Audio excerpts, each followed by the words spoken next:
en rétrospective. Yasmine Abdel-Fadel. Pas besoin d'autres témoins, là. C'est possible, là. Antoine Robitaille. C'est une décision, mais ça a un coût. C'est toujours payant. C'est notre devise. La rencontre, Abdel-Fadel, Robitaille. Alors, bonjour à vous deux. Allô. Décidément, depuis que M. Trudeau a désigné cette représentante spéciale à l'islamophobie, ses interventions font souvent la nouvelle, mais je pense que celle d'aujourd'hui dépasse tout. Mme El-Gawabi qui demande donc que les universités et collèges embauchent plus de professeurs musulmans. T'en penses quoi, Yasmine? C'est du gros n'importe quoi. C'est quoi cette affaire-là qu'on commence à embaucher du monde sur la base de leur foi, de leur religion? Y a-t-il une déclaration qui doit être faite quand t'appliques à l'université? Tu viens de quelle religion? Puis si t'es athée, t'es mis de côté parce que tu viens pas répondre à la demande. Si t'es associé à une religion, mais tu pratiques plus vraiment, comme bien des gens qui vont dire, moi j'ai été élevé dans telle religion, mais dans les faits aujourd'hui, je suis pas très pratiquant. Est-ce que là on t'exclut pour manque de... T'es pas assez dévot? Non, honnêtement, là, moi, je la comprends pas, Madame El-Gawabi. Elle a le don extraordinaire de se mettre les pieds dans les plats, de dire n'importe quoi et d'ultimement, là, Mario, finalement nuire à la cause qu'elle défend, à la lutte contre l'islamophobie, qui est légitime, qui est réelle. C'est un fléau sur lequel il faut lutter. Mais c'est pas en demandant aux universités d'embaucher plus de musulmans que ça va se faire. Là. C'est pas parce qu'il y aura plus de musulmans dans les universités que ça va se faire. Antoine, toi qui es toujours très sensible aux compétences du Québec, j'ai accroché là-dessus, moi, comme premier point ce matin. C'est quand même une personne qui a un poste au gouvernement fédéral et qui donne des ordres là, ce matin avec une date d'échéance aux universités, au Cégep du Québec. J'ai l'impression que la réaction de Québec, ça va ressembler à ça. Là. De quoi je me mêle? Est-ce qu'elle a compétence là-dedans? Ben non, pas du tout. Et la réaction va venir de la ministre Pascale Derry, qui elle-même est juive. Donc, ça va être intéressant de voir ce que le gouvernement du Québec va dire. J'ai hâte d'entendre Québec solidaire aussi, qui avait vraiment jonglé avec toutes sortes de positions lorsque Mme El-Gawabi a été nommée. Finalement, il avait condamné, mais là, précisément sur cette question-là, c'est assez particulier. Surtout que quand on écoute, quand on lit le discours de Mme El-Gawabi, au fond, elle prend clairement parti dans un conflit. Là. Il y a seulement sa vérité sur le conflit qui est extrêmement complexe. Et qui devrait être enseigné à tous, ancien. Là. Ben oui, c'est ça. Pas un mot aussi. Elle ne dit pas un mot sur les actes antisémites qui ont été commis, puis sur le danger de l'antisémitisme. Je sais que c'est pas sa responsabilité, mais il me semble que une représentante du gouvernement comme ça, si elle est responsable, doit essayer d'équilibrer son discours et de faire attention. Et là, c'est pas le Antoine, c'est pas pour la défendre, là, loin de là, parce que moi, je pense que c'est toujours une mauvaise nomination du gouvernement Trudeau. Mais le 14 août dernier, Deborah Lyons, l'envoyée spéciale de lutte contre l'antisémitisme, puis Anthony Housefather a envoyé une lettre au recteur des universités avec des recommandations demandant... OK, je savais pas. Oui. Ils ont fait exactement le même genre de lettre, je l'ai sous les yeux, avec 5 recommandations également, où il n'y a pas un mot sur les Palestiniens, pas un mot. Puis là, encore une fois, on a importé le conflit israélo-palestinien ici. Fait que je pense que c'est, on dirait que chacun tire la couverte de son côté, là. Mais il y a personne qui parle d'ici au Canada, comment ça devrait être et qu'on devrait se rapprocher des communautés plutôt que défendre chacune des communautés de son côté. Moi, c'est ça que je dénonce avec les lettres de ces deux émissaires-là. Là. Mais justement, est-ce qu'on a besoin d'émissaires? Est-ce qu'on a besoin de finalement faire entrer les lobbies directement dans la structure gouvernementale ou étatique? Ça, c'est problématique. Tu sais, ils devraient mener leur lobby à l'extérieur. Est-ce que le rôle de l'État, si c'est une préoccupation, est-ce qu'il ne devrait pas avoir une espèce de commissaire au vivre ensemble qui va essayer d'apaiser toutes les tensions qui peuvent exister, mais non pas prendre... Mais nous, on a un ministre.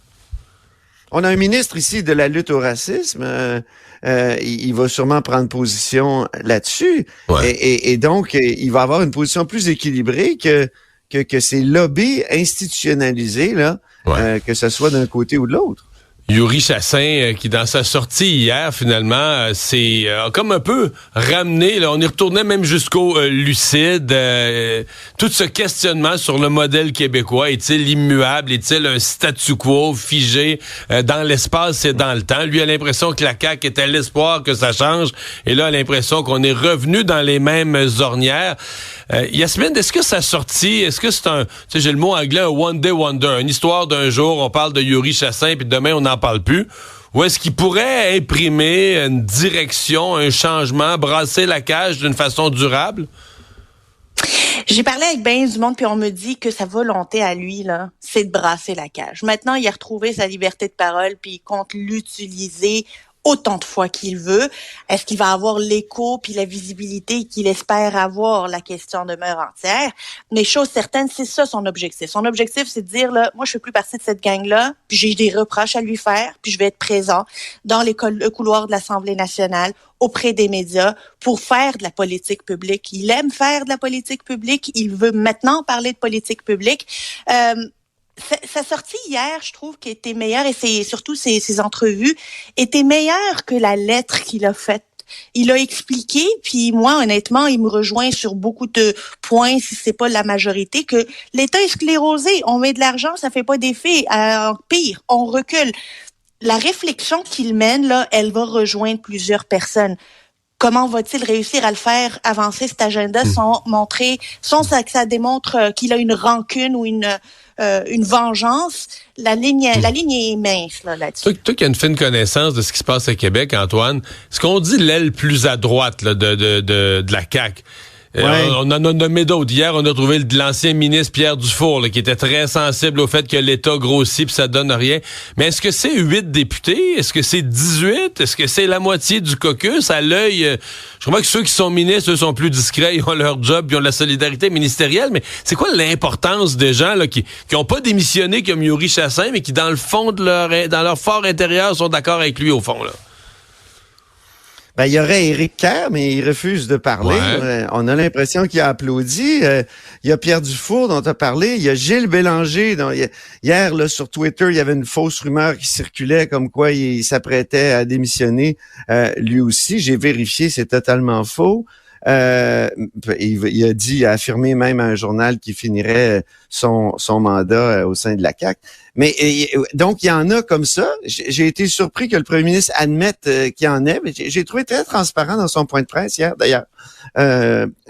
Et là, donc, qu'est-ce que ça représente? Ben, c'est difficile encore d'étaler, mais il a été applaudi quand même par plusieurs là, lors au caucus la semaine passée, quand il a fait une sortie semblable, c'est ça. C'est ça. Oui, précisons, c'est vraiment au caucus de Rimouski.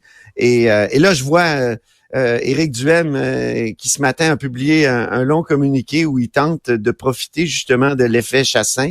Ouais. Il félicite et dit que comme Éric Duhaime, il dit moi aussi j'ai été caquiste. Et j'ai pensé que je pouvais faire changer les choses de l'intérieur, mais on est mieux à l'extérieur. Je constate que Chassin décide de faire la même chose. Et là, moi, la question que je me pose, c'est-tu réformable? J'avais la discussion hier avec les libéraux au point de presse. Je suis allé au point de presse des libéraux. Il y avait Marc Tanguay puis Marois Risky. Tu sais, Jean Charest, là, il a applaudi au lucide. J'ai relu tout à l'heure, d'ailleurs, le point de presse, la transcription du point de presse de Jean Charest en 2005, le 19 octobre 2005. Et tu sais, il disait, ça tombe bien, ça va nous permettre de faire des changements importants.